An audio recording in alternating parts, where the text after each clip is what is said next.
minutes because this guy can go on for longer than me, and that's not going to happen when I'm running the show. Come on up here, Ade. Ade, you got 3 minutes, and you got 2 minutes and 50 seconds left. Go. Thank you for that great introduction. Yeah. Well, I first of all want to tell all of you to congratulate yourselves, because you have come out on what is the biggest threat to the Canadian economy. Don't let anyone tell you otherwise. Let me tell you why. Ontario is the biggest economy in Canada. This is the province with the largest population.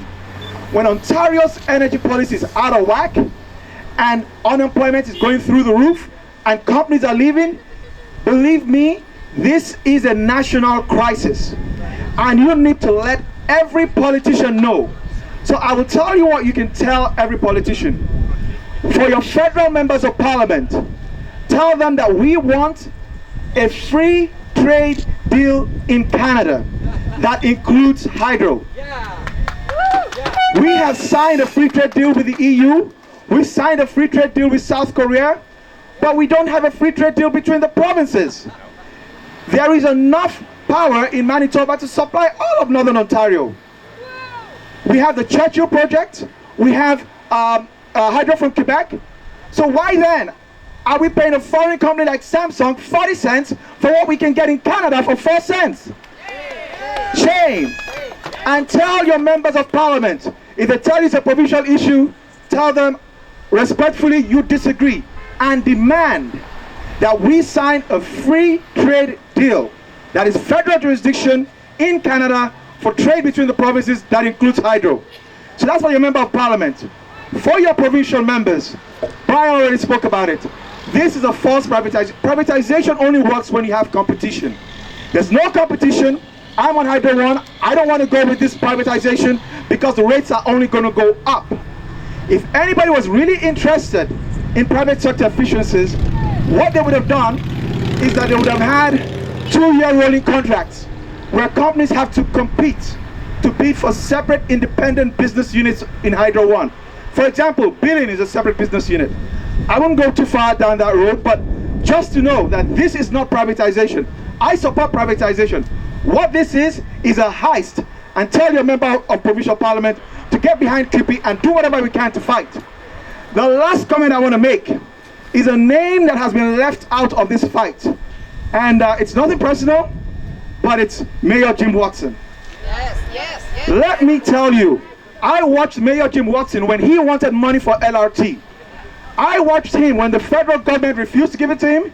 I watched him bully. Tell the NCCs, you're unelected. How dare you? I'm the mayor of the city. You must give me the money. I hear him work and literally give John Baird, was it 90 days, 100 days to come up with an agreement? I watched him cause Hudak to backtrack within 24 hours when he said there will be no LRT funding. Let me tell you, if Mayor Jim Watson wants to take over the Hydro One customers in Ottawa, he can make it happen. So if it's not happening, it's because he doesn't want it, and it's because your councillors are too chicken to fight. It is our right. It's our country, and I ask you to get on those horns. When you see your member of parliament, ask for a free trade deal. When you see your provincial member, ask them to support Cupid's fight to end this privatization. And when you see your councillor, tell them to tell Bob Chairelli, either you give us those customers for Hydro One for $1, or you will never see a Chairelli elected in this city again. Thank you. Lord have mercy. Lord have mercy. Here. Come here. Give yourself a shameless plug. You're running for politics. Give yourself a plug. I'll allow you 30 seconds. Go ahead. Infomercial. Take it back. No, look at the guy shaking. This guy. Lord have mercy, huh? You're running for election. Give us a plug. Well, I'm always nervous when I get around run. Got 5 seconds left. Come on. But I will tell you this. I'm not afraid to fight. Right now, I'm running for the Conservative nomination for Kanata Carlton. And I have a lot of support. Major General Louis Mackenzie has endorsed me. And the reason why he has endorsed me is that, coming from a military background, he knows a fighter when he sees one. I have been pushing this free trade deal, and the naysayers say, oh, it's not going to happen. It's too hard. I say, look into my eyes. It is going to happen, because I'm going to make sure from coast to coast that every resident of Canada knows that it costs us $50 billion a year that we don't have a free trade agreement. And if we don't solve that problem, we're passing that bill to our kids. So in 5 years' time, that's $250 billion. 10 years' time, that's $500 billion.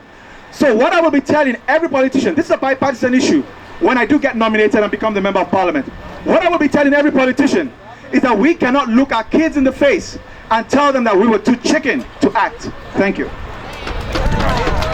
Hey, listen, the day is very passionate. He comes with a lot of issues. He does a lot of work. He works tireless for our behalf, trust me, on many, many issues. Our next speaker